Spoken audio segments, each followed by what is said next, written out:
अच्छा, आपके एकेडमी से अब तक कितने लोग प्लेयर्स निकले हैं और कहाँ कहाँ पे मेडल लेकर आए हैं, कुछ उसके बारे में बताएंगे? पिछले 7 साल से लखनऊ का टीम का गोल्ड मेडल इंडिविजुअल हम ही लोग लेकर आ रहे हैं। मुझे वो मान सम्मान कमाना है जो, और मैं बच्चों के लिए क्या कर सकता हूँ, बस ये मुझे फोकस करना है और मुझे कुछ नहीं चाहिए। तो कहीं ना कहीं हमारे 7-8 मेडल हर साल आते रहते हैं। एक वेपन हैंडलिंग का जो रूल है और लोगों को इसके बारे में जानकारी नहीं है, उसका क्या रूल है, एक बार ये दर्शकों को बताइए। आजकल भी कल्चर चल रहा है जहाँ देखो वही गन निकाल के सीधे तान दे रहे हैं लोगों के ऊपर। कई लोग हैं कि शॉर्ट टेम्पर हैं, उठाया अपना गन कहीं भी फायर कर दे रहे हैं या किसी को डरा रहे, धमका दे रहे हैं। हर चीज़ पैसा नहीं होता है। अभी आने वाले टाइम में क्या आपके अपकमिंग प्रोजेक्ट्स रहेंगे? जैसे गवर्नमेंट भी लगातार अग्निवीर को प्रमोट कर रही है, तो अब आप लोगों ने कुछ इस डायरेक्शन में कुछ सोचा है? जी। ये जो लोग रील बनाने के चलते गन लेके हमेशा लहराते हुए दिख जाते हैं, कभी कभी पुलिस कार्रवाई भी कर देती है, इसका कोई नियम है कि किसी की गन पाए? गन को लेकर अपना करियर बनाना चाहते हैं तो आप आइए, शूटर बनिए, स्पोर्ट्स में आइए, मेडल निकालिए।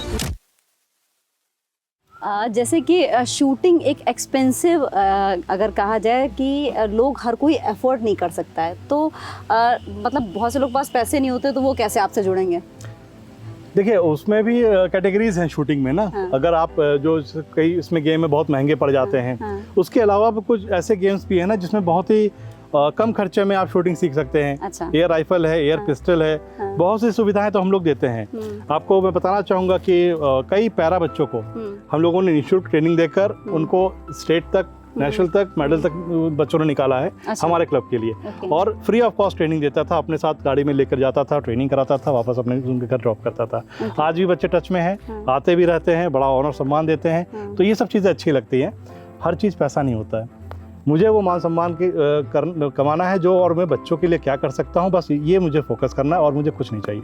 अच्छा, तो एक बच्चे की अगर बात करें तो कितना एक्सपेंस आ जाता होगा अगर आपके यहाँ ट्रेनिंग लेने आते हैं, तो लगभग एक बच्चे के ऊपर कितना खर्च होता होगा, एक बार ये टेंटेटिव? हाँ, देखिए, अब इसमें कैटेगरीज वाइज है। अगर trap shooting, double trap shooting में जा रहे हैं तो मोस्टली अगर स्टेट से लेकर नेशनल तक अगर आप तैयारी कर रहे हैं तो आपका 4-5 लाख रुपए खर्च आना ही आना होता है। एमुनेशन थोड़े महंगे पड़ते हैं, बाकी ट्रेनिंग है, गन का भी इशू, अगर गन आपके पास है तो ठीक है, वरना हम लोग क्लब प्रोवाइड करते हैं। कुछ ट्रेनिंग फीसेस वगैरह भी होती हैं। फिर उसके बाद आपका पिस्टल में आता है तो पिस्टल के खर्चे थोड़े ज़्यादा कम हो जाते हैं क्योंकि उसकी गोली सस्ती होती है। ये लगभग 2-2.5 लाख रुपए के अंदर आपका पूरा बजट बन जाता है और आप इसमें सीख भी जाएंगे, नेशनल तक खेल भी लेंगे। देन आफ्टर और भी कम में अगर आपको आना है तो फिर एयर राइफल, एयर पिस्टल का है। अब ये बच्चे के इंटरेस्ट के ऊपर भी है कि बच्चा क्या करना चाहता है और किस चीज़ में इजी वे में एफोर्ड कर सकता है। हम लोग उसी को पहले स्क्रीनिंग करते हैं, बच्चों को तैयारी कराते हैं और फिर बच्चा आगे बढ़ भी जाता है। अच्छा, आपके एकेडमी से अब तक कितने लोग प्लेयर्स निकले हैं और कहाँ कहाँ पे मेडल लेकर आए हैं, कुछ इसके बारे में बताएंगे? हाँ, जैसे मैं आज भी मैं भी खेलता हूँ और अच्छा। भी हमारे साथ बच्चे भी खेलते रहते हैं, तो हम लोग की कैटेगरीज एज वाइज अलग अलग हो जाती है। हाँ। तो पिछले 7 साल से लखनऊ का टीम का गोल्ड मेडल इंडिविजुअल हम ही लोग लेकर आ रहे हैं। इसी क्रम में इस बार भी हम लोगों ने अभी दिल्ली में हम लोग का टूर्नामेंट था, गोल्ड मेडल में ही लेकर आया। ट्रैप शूटिंग में, डबल ट्रैप में सिल्वर मेडल आया, जूनियर में भी सिल्वर मेडल हमारे यहाँ आया। तो कैटेगरी वाइज जो ये सिस्टम है इसका, जिसमें junior, senior, veterans, senior veterans, masters, इस कैटेगरी में बहुत लोग हैं। तो कहीं ना कहीं हमारे 7-8 मेडल हर साल आते रहते हैं। और उसी क्रम में भी जैसे कि जो बच्चे हैं हमारे, तो कई बच्चे इसमें नेशनल तक हमारे चले गए हैं, नेशनल क्वालिफाइड भी हैं। अच्छा जी। तो अच्छा, ये कोई क्राइटेरिया है, एज का कोई क्राइटेरिया डिसाइड किया गया कि किस एज के लोग यहाँ पर आके एडमिशन्स ले सकते हैं, और मतलब क्या आपने एक मापदंड बना रखा है? देखिए, ये मेरा कोई मापदंड नहीं बनाया गया, एक पैरामीटर बने हैं, ISSF कहलाता है, इंटरनेशनल स्पोर्ट्स शूटिंग फेडरेशन। इन्होंने एक मानक तय कर रखा है कि जो भी बच्चा एयर राइफल, एयर पिस्टल में आना चाहता है उसको मिनिमम 10 साल एज अबव होना चाहिए। और जो फायर आर्म में आना चाहता है उसको लिए मिनिमम 12 ईयर की एज पार हो। अच्छा। ताकि बच्चा इतना मेच्योर हो जाए, फायर आर्म चला रहा है, गन चला रहा है, तो मिस हैपनिंग भी ना हो और बॉडी बिल्ड से इतना स्ट्रांग हो कि वो गन चलाने में उसको कोई परेशानी ना हो।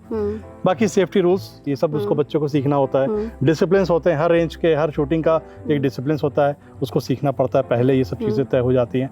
तो एक बच्चा तैयार होता है 12 साल से, 13 साल से शुरू करता है, तो बट नेचुरल 4-5 साल में वो ओलंपिक तक अगर अच्छा उसका है वो निकाल लेगा, आराम से चल जाएगा, क्योंकि बच्चों में का माइंडसेट बड़ा अच्छा होता है। जहाँ ढालेंगे वहीं ढलते चले जाते हैं। हम लोग की तरह माइंड डिस्ट्रैक्ट नहीं होता है कि खड़े हैं तो कई 50 बातें आ रही हैं माइंड में। बच्चों में सब चीज़ें, तो बच्चों पे फोकस करना, बच्चों को तैयार करना बहुत ईजी होता है कंपेयर टू एक एज लिमिट। जैसे और भी ऊपर के लोग भी होते हैं कि जैसे आप 21 साल के बाद सीनियर में आ गए, टिल 45 आप सीनियर कैटेगरी खेलेंगे, देन मास्टर कैटेगरी, फिर 60 के ऊपर senior master, then veteran category.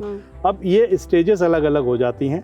सब स्टेज के हिसाब से आपका MQS मिनिमम क्वालिफाइंग स्कोर एक पैरामीटर तय है कि इतना आपने अगर शूट कर दिया या इतना आपने स्कोर कर लिया, then you are qualified for the next competition.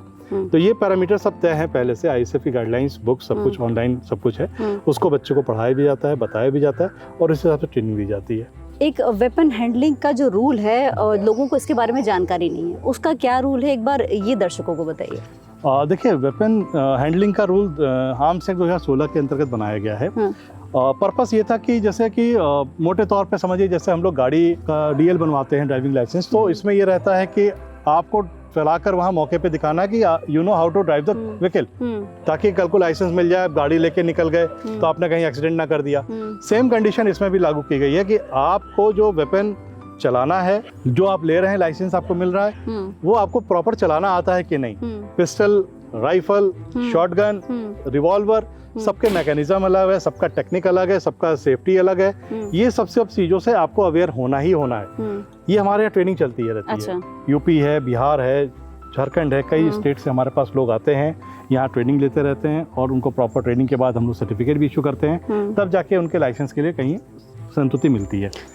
तो ये एक पार्ट है जो गवर्नमेंट ऑफ इंडिया का बनाया गया है और इसको स्ट्रिक्टली फॉलो भी किया जा रहा है, हर स्टेट में हो रहा है। और ये अच्छा भी है, ताकि कल को कई आपने न्यूज़पेपर और इसमें न्यूज़ आते रहते हैं कि लापरवाही से वेपन चलाया और खुद को घायल कर लिया, चोटिल हो गया, ऑन द स्पॉट डेथ हो गई। बहुत लोग सेल्फ डिफेंस में चलाने लग जाते हैं, परिवार में कोई हादसा हो गया। तो इन सब चीज़ों को रोकने के लिए, कंट्रोल करने के लिए कि वेपन है तो वेपन की सेफ्टी कैसे होनी चाहिए, वेपन का चलाने का तरीका क्या है, कैसे लोड करेंगे और कैसे सेफ्टी उसको रखा जाएगा, ताकि हर तरह से आप अवेयर होंगे। तो इससे आप कल को सुरक्षा अपने परिवार को देना है, ना कि असुरक्षित करना है। तो ये चीज़ पे हम लोग फोकस करते हैं। आजकल भी कल्चर चल रहा है, जहाँ देखो वही गन निकाल के सीधे तान दे रहे हैं लोगों के ऊपर। नहीं, ये तो थोड़ा सा गलत चल रहा है। आदमी आवेश में आकर अपना विवेक खो दे रहा है, और बल्कि ये गलत है। मैं इसके लिए तो बिल्कुल कहना चाहूँगा कि आप इस तरह की चीज़ें आप लोग ना करें। कुछ नियम बने हैं, उसको फॉलो करना, उसको करना ज़्यादा अच्छा रहता है। अलबत्ता देखिए, मैं देख रहा हूँ कई लोग लाइटर गन और फला से लेके रील बना रहे हैं, जोश में आ रहे हैं, सब कुछ कर दे रहे हैं, बाद में उनको ही खामियाजा भुगतना पड़ रहा है, पुलिस केसेस हो रहे हैं और ये सब चीज़ें। कई लोग हैं कि शॉर्ट टेम्पर हैं, उठाया अपना गन कहीं भी फायर कर दे रहे हैं या किसी को डरा रहे, धमका दे रहे हैं। तो मैं एक अपील करूँगा नई यूथ से, नए लोगों से, जो भी वेपन होल्डर हैं, कि आपको अगर गन चलाना है, सीखना है, रेंज है आपके लिए, सब कुछ उपलब्ध है, बट इस तरह के इलीगल एक्टिविटीज़ ना करें, ताकि ना समाज को डिस्टर्ब करें और ना खुद भी सुरक्षित रहें। कल को एक एलिगेंस आपकी लाइफ बर्बाद कर सकता है, करियर बर्बाद कर सकता है। सही है। तो इस पर विशेष ध्यान दें आप। जैसे कि आपने बताया कि किस तरीके से आप लोगों को ट्रेनिंग दे रहे हैं, अभी आने वाले टाइम में क्या आपके अपकमिंग प्रोजेक्ट्स रहेंगे? जैसे गवर्नमेंट भी लगातार अग्निवीर को प्रमोट कर रही है, तो अब आप लोगों ने कुछ इस डायरेक्शन में कुछ सोचा है? जी बिल्कुल। अभी हमने अग्निवीर के लिए तैयारी शुरू कर दी है, और यहाँ पे आर्मी के कुछ हमारे रिटायर्ड अफसर्स हैं, उनकी तरफ से फिजिकल ट्रेनिंग होगी, और एकेडमी की जो पढ़ाई होती है वो भी कराई जाएगी, और बाकायदा बच्चों के लिए यहाँ लाइब्रेरी की सुविधा, coaching classes, everything A to Z की। यहाँ से अगर बच्चा पढ़ के जाए तो फिर वो सिलेक्शन में लेकर ही आए। उसी पैटर्न वही रहेगा जो ज़्यादातर बोर्ड में या सिलेक्शन टाइम में तैयारी होती है। तो अनुभवी लोगों के साथ मिलकर काम करने से, और यही सब अनुभव जो अब नए बच्चे हैं उनको भी प्रदान होगा। और हम लोग का फिर वही मैं बताऊंगा कि ये मैं पहले ग्रामीण क्षेत्र से ही शुरू करूंगा। अच्छा। क्योंकि हम अपने देश में जो सबसे बेस, जैसे ग्रामीण क्षेत्र से लोग कहते हैं बहुत पीछे है ये कहीं पीछे नहीं है, मेरा मानना है। उनको बस सही दिशा, सही डायरेक्शन देने की ज़रूरत है, और मैं इसमें बिल्कुल दृढ़ निश्चय कर चुका हूँ, मुझे यहीं से शुरुआत करनी है। और बहुत ही शुरू होने वाला है? ये हमारा सितंबर फर्स्ट वीक में, ये 10 तारीख के बाद से हम लोग इसमें एडमिशन शुरू कर देंगे आने वाले समय में। और इसमें पूरा फिजिकल ट्रेनिंग के लिए पूरा, जैसे भी आपका आर्मी का बेस देखा होगा, कुछ इसी तरह का मिला जुला हम लोग तैयार करेंगे, ताकि यहाँ के जो बच्चे हों वो फिजिकली पहले से तैयार हों। मेडिकल भी होगा उनका, ताकि हम लोग सिलेक्शन बच्चों का पहले से कर लें, जो बच्चे फिट हैं उन पर पूरा फोकस हो। और इसके साथ जो एकेडमिक में, जैसे बच्चों में ग्रामीण क्षेत्रों में सबसे दिक्कतें होती हैं इंग्लिश की, तो उसके लिए हम लोग निःशुल्क क्लासेस देंगे। अच्छा। जो बच्चे इंग्लिश में कमज़ोर हैं, 1 घंटा 2 घंटा पर डे के हिसाब से उनको हम लोग ट्रेनिंग देंगे। और उनकी वोकेबलरी मजबूत करेंगे, जीडी कैसे डिस्कशंस वगैरह होते हैं, क्या क्या ये सब तर्क शक्ति, ये सब चीज़ों का पूरा एक कॉम्बिनेशन तैयार है। उसको हम लोग को बस अब लेकर आना है और ग्राउंड में तैयार करके बच्चों को मजबूती तैयार करना है। एडमिशन जब का प्रोसेस क्या रहेगा, देखिए, मतलब लोग बहुत- कैसे कांटेक्ट करें आपसे? अच्छा, हमारे ये एकेडमी के लिए, हाँ और देखिए हमारी वेबसाइट पे अवध राइफल शूटिंग अकेडमी डालेंगे तो मेरा नाम, नंबर, सब कुछ आपको, वीडियोस सब कुछ मिल जाएगा। वहाँ पे भी मेरा कॉन्टैक्ट नंबर है, फिर भी मैं चाहूँगा एक बार बता दूँ, 7054333777। This is my contact number. My name is Vikram Rai. कभी भी आप मुझे कॉन्टैक्ट कर सकते हैं। जुड़ने का है कि अगर बेसिक है तब भी आप आ सकते हैं, अगर आप प्रोफेशनल हैं तब भी आप जुड़ सकते हैं। और जो इसके डिसिप्लिन है बस वो आपको rule regulations any how follow करने ही करने हैं।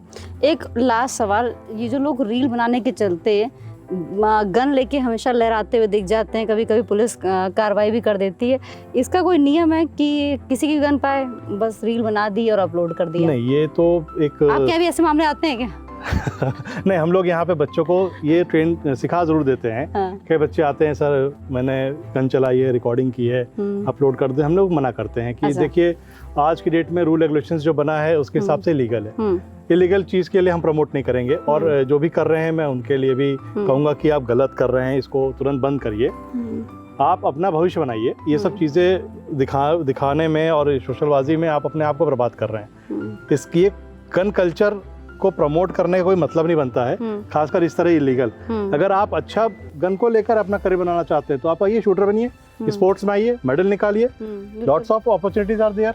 आप कोच बन सकते हैं, आप आर्मी सेना में जा सकते हैं, आपके लिए नेवी ऑप्शन खुला हुआ है, पैरा मिलिट्री फोर्सेस खुले हैं, पुलिस भर्ती में है। आइए स्पोर्ट्स में, अगर इतना आपको गन का शौक है तो उसको सही दिशा में आप उसको इस्तेमाल करिए और देश का भी नाम रोशन करिए। ये गलत काम करके किसका भला कर रहे हैं आप, ये आप ना करें, ज़्यादा अच्छा है। Thank you. चलिए, थैंक यू सो मच इस पॉडकास्ट में शामिल होने के लिए। तो आप भी इंस्टाग्राम पेज पर अवध राइफल शूटिंग एकेडमी के नाम पर जाकर अगर आपको अपना भविष्य बनाना है शूटिंग में तो आप कांटेक्ट कर सकते हैं।